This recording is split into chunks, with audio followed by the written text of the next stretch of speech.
bestie. Here, I got you a drink from the Bean Bakery. Yeah, I know it's your favorite. That's why I bought it. You're welcome. Oh, it's so hot outside. Yeah.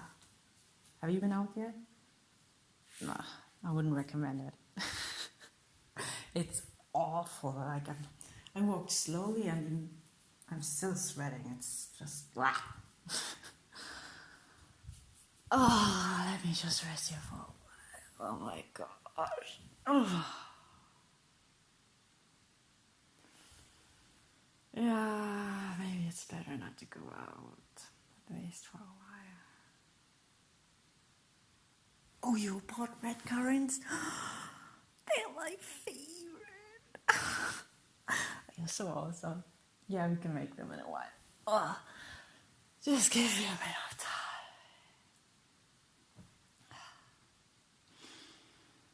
Ah, you're so lucky you have such a cool flat. Well, mine is okay, but it's just in the evening, you know, the windows face west, so it gets really hot in the evening, and that's just not good. So, what have you been up to? How are you doing? How was your week? Oh, okay.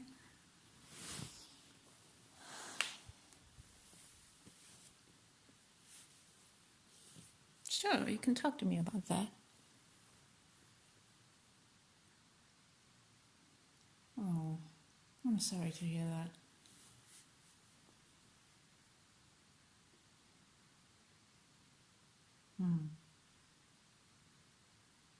Oh, okay.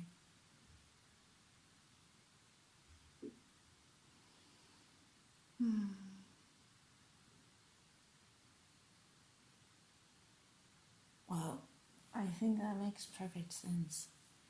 I mean, food is such an important thing for everyone. It's a basic need. So if you've been eating certain things all your life, or eating in a certain way all your life, of course it's going to be hard if you just change that. I mean, even if you take it slow, which I know you're doing, and even if you have support, it's still going to be hard. It's just a hard thing to go through.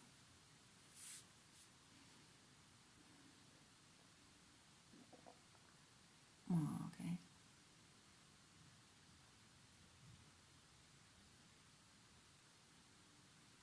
Yeah. Yeah, it's okay if I just comment on that, or do you just want me to listen and shut up? Because I want to support you and not make it worse, so I understand if you just want me to listen and not give any input. Oh, okay, great. So I think, yeah, I totally understand how you feel, first of all. And I do that too. So sometimes I just catch myself accidentally comparing experiences, or comparing suffering,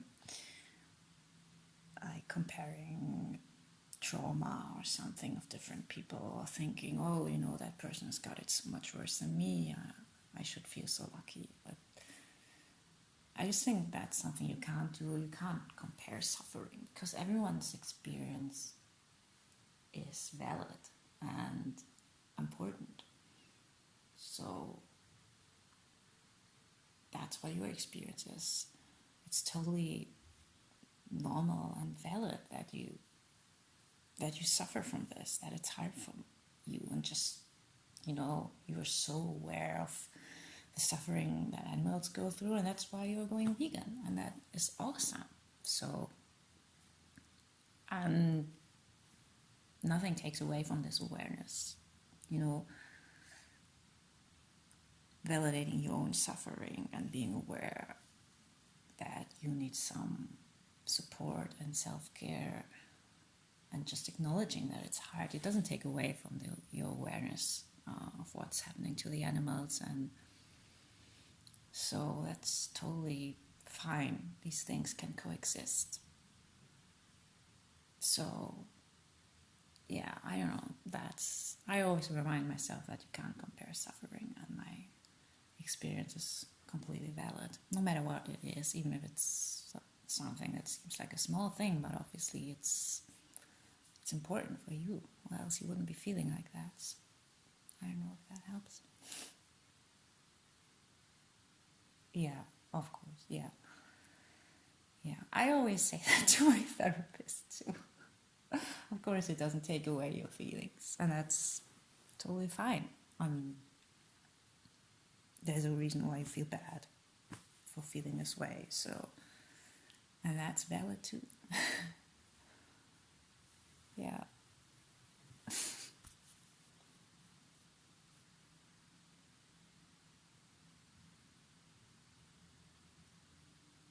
Oh, me? Well, for me, I don't know if it helps you if I tell you about my vegan transition, because it was so completely different. And okay, I can tell you about it. So for me, it was just an overnight thing. I just went completely vegan overnight, and it was horrible. It was really horrible. But yeah, I couldn't have done it in another way, I think.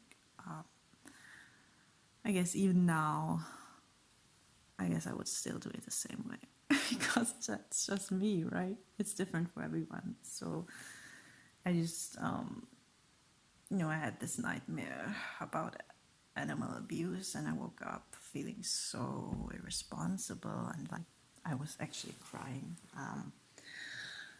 And because it was just such a horrible nightmare. And then I just, I had a sense of being so incredibly irresponsible, like I wasn't doing enough for animals. I was vegetarian. But yeah. And so I just started doing internet research, and at that time I was allergic to cow milk protein, but I still ate dairy stuff when it was baked or cooked or in chocolate or something when it was processed. And I also drank goat's milk, which seems incredibly disgusting now. But yeah, so I started looking up, how are goats treated in the dairy industry. And obviously it didn't take long until I found out that they're treated horribly. So, and then I obviously also found out about how horribly cows are treated. So I went vegan on the spot, and I just started. I started going through my whole flat and throwing out everything that was not vegan, like food and clothing, shoes, anything that was made out of leather, wool. I threw it all out and chucked it in the bin, and then I had nothing left to eat. Okay, I had things left to eat, but there were some basics that I had no replacement for, and so it just caused me a whole lot of anxiety. Like I had to find all of these new replacements at once because I needed them. And it was just really overwhelming. Like, right? You're telling me how overwhelming it is, and you're taking it slow. Like you're doing it a sensible way. But for me, it was just so much more overwhelming because I needed to find things at once, and I had no idea where to find them, what to get. So it was just really, really awful couple of weeks. But yeah, it was just my emotional reaction, and I think that's okay. I think it's important to do it your way. It's different for everyone, so there's no shame in taking it slow and replacing things one thing at a time. Yeah, totally. Because you have awareness that that's important to you and that it wouldn't work if you did it so fast, right? I mean, how awful would it be if you did it too fast because you felt like you had to, but it wouldn't really be your natural process, and then you just you just might have to stop and go back to how it was before. And you know, I guess I know it's not the same thing, but maybe you can compare it a little bit to when people go on a diet and then they just cut out lots of food and don't eat enough, and then you have this yo-yo effect where they just fall back after a couple of weeks because I don't know, they're just starving themselves or something. So that's not healthy. And we all know that it's not just about getting enough nutrients and all of that stuff. Like, eating is such a psychological thing. There's so much emotional attachment to food and drink. So, as I said, it totally makes sense that it's so hard for you and for everyone. So, it's, I don't know, I guess transition side is just always difficult in general.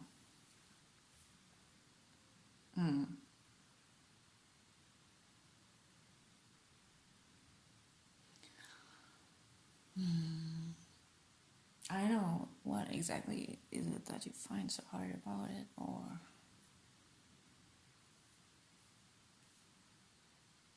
okay, you miss the food, right? Oh yeah, it sucks when you can't find a vegan version of that. That really sucks. Yeah, I know that. There's so much pastry that I missed. Yeah, I totally get you. I know it seems like a not important thing, but I mean, I have such a sweet tooth, and like my child parts love sweet food so much, and there's just so much like sweets and pastry or ice cream that I know and remember from my childhood. That's why I have such a strong emotional connection to it. It's just this really strong nostalgia.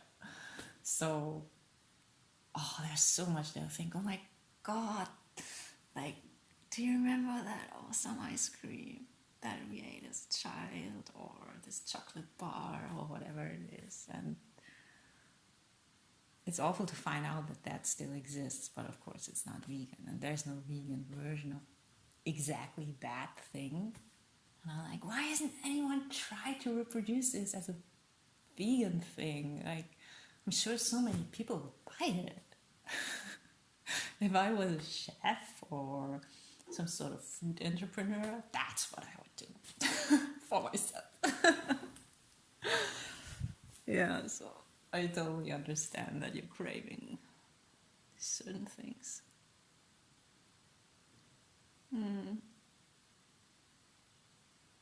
Yeah, I know, right? You'd think that living in a city, you could get everything. I mean, there's so much more now than like 5 years ago or 10 years ago. There's so many more vegan options, but still, they still haven't made everything, and they do it on purpose. I think it's like to keep people from going vegan.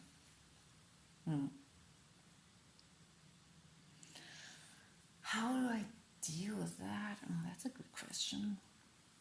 I don't know. I guess a lot of the time I just try not to think about it. But I know that's hard when you're transitioning. That's obviously what's going to stand out the most. Yeah, I guess I just try to find other food that I really like that makes me happy. And I think what's really important for me, and I guess probably also for other people, is that to get lots of variety in your food, like lots of different foods. Within one meal. I just realized that that's really important for me. I don't know, maybe that might help you, but maybe not. So yeah, whenever I make a meal, I just try to put in as many different types of food as possible. It's like, I don't know, I think it's because of my trauma history, but it's like hard for me to buy a lot of different vegetables and food at once. And also because I'm poor, I guess. But yeah, I just always feel like, oh, I shouldn't buy so much at once. And like, I have to reinforce myself. But it's really nice to have a lot in your fridge. So, and whenever I make dinner and see that I have a lot to choose from, that I'm actually grateful that I bought so much. And I just try to combine lots of different things, and then it just everything tastes so much better.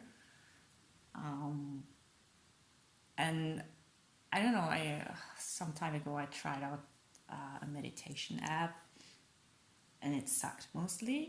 But there was like this one thing that I really liked about it. It was some sort of food meditation. I never had heard about that before.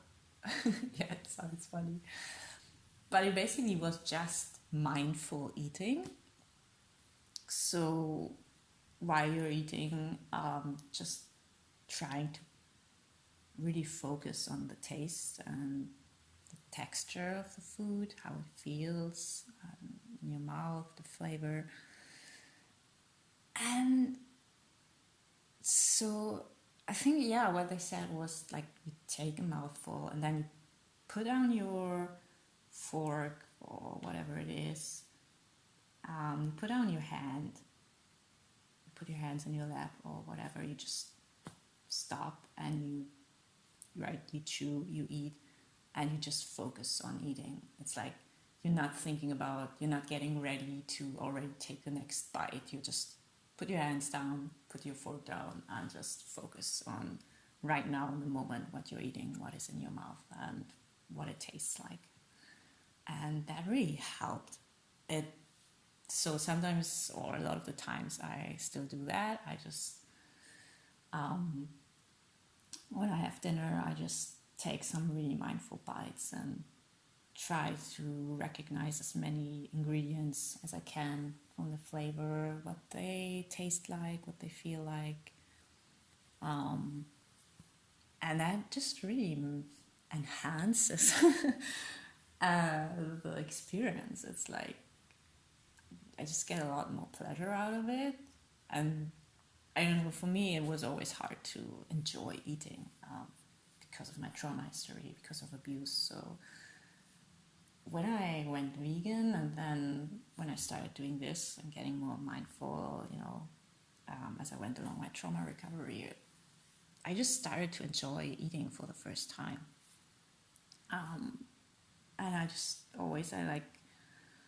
don't know, variety in food also helps me to just be really excited about how many different plants there are, and they all have these different qualities and nutrients, and they're all super healthy. And I don't know, I can just get excited about it. My child parts can get excited about it, and just how awesome plants are, and how great it is that we have so many different plants that we can eat. And we all, as I always try to spread the information that we're all frugivores. Yeah, I told you about it. So our bodies are made to eat plants, not leaves, not grass, but all sorts of all the other plant stuff, fruits and nuts and seeds and roots. So yeah, it's just wonderful to think of that when you're eating, and that helps me to enjoy it too. And also, I love always, I'm obsessed with the 4 elements. I just really love that because I'm a total nerd. So I just love to think of, wow, I'm eating a lot of sunshine here, a lot of water and earth. This came from the earth.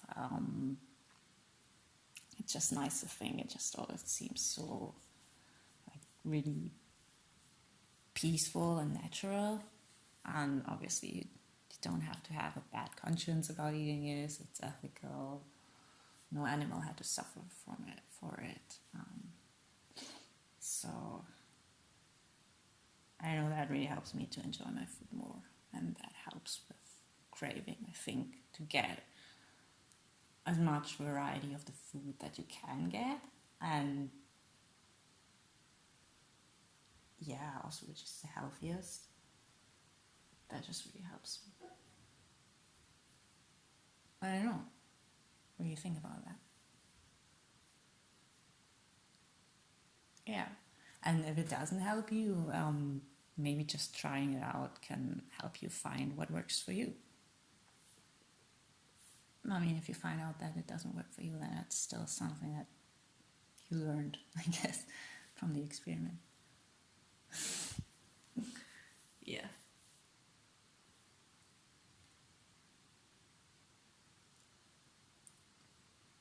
But yeah, it probably won't be an overnight shift. It probably won't get easy overnight.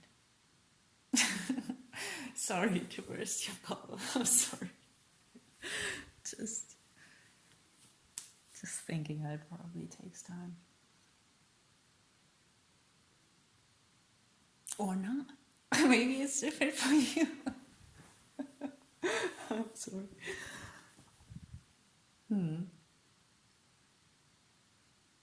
Yeah, and in terms of pastry, I guess, yeah, that's a good idea. Can just try out new vegan pastry. Go to all the vegan bakeries and all the vegan cafes and try the newest cake. Oh, I love vegan cake. Totally, yeah, totally come with you, of course. You don't have to ask me. But not every week. I think it would be too much for me.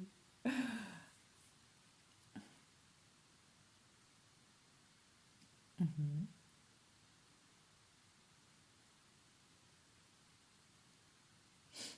Yeah, maybe one day you'll be friends with a vegan chef, and then they can finally create those pastries that we all crave from the past to make the vegan version of it. It would be so awesome.